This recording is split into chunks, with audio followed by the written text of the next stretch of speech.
Good morning, students.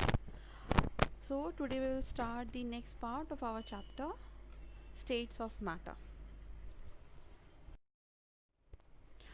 So, children, as we have already studied that there are three states of matter, which is solid, liquid, and gas, and we have also discussed about the difference between all these three states of matter. So, I think by this time you are clear with these states of matter, right? And you also know that everything around us is made up of one or the other form of matter. So in this video we will proceed with our chapter. So today we will study changes in states of matter, how one form of matter can be changed to the other form. Children, the state of matter may be changed by heating or cooling, and all such changes are reversible. Now we need to understand these two topics.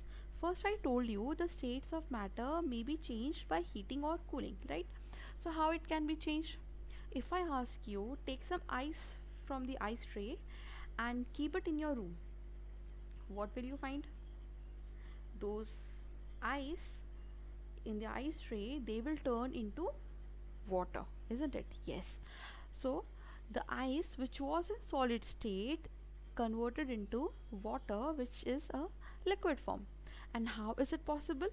It is because the temperature of the room, isn't it?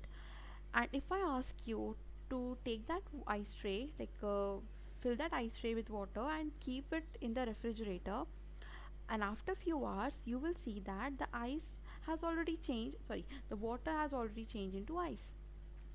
This is because of the temperature of the refrigerator. So we can easily say that the states of matter can be changed from one form to another by heating or cooling, and such changes are reversible. It means you can change from solid to liquid and again back liquid to solid. All right. So children, first we will study about melting. Melting is a process by which a solid changes into a liquid on heating. And as we have also discussed previously, that if you take some ice and keep it in the room temperature, it will change into water. Ice, which was a solid form of water, gets converted into a liquid form, which is water.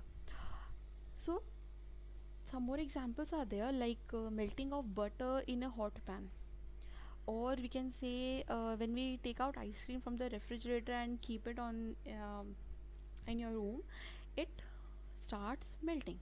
So these all are examples of melting.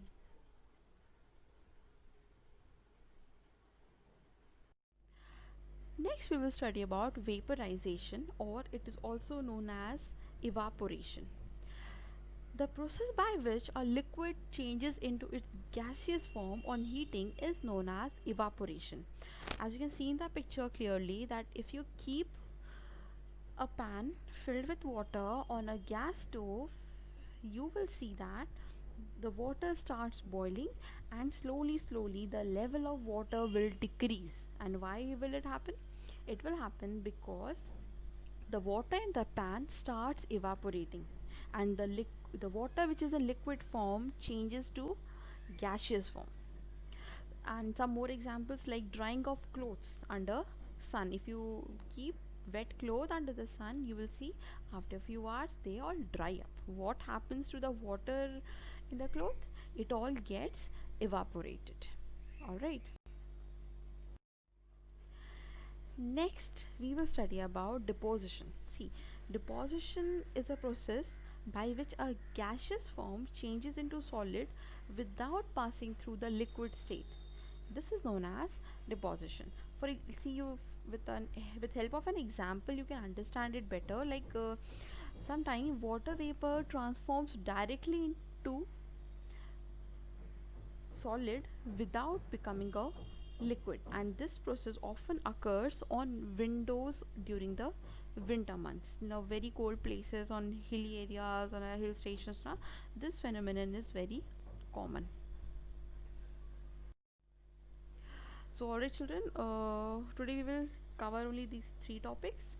You write the definitions in your copy, I'll give you once again, and you have to draw this diagram in the right side of your science copy.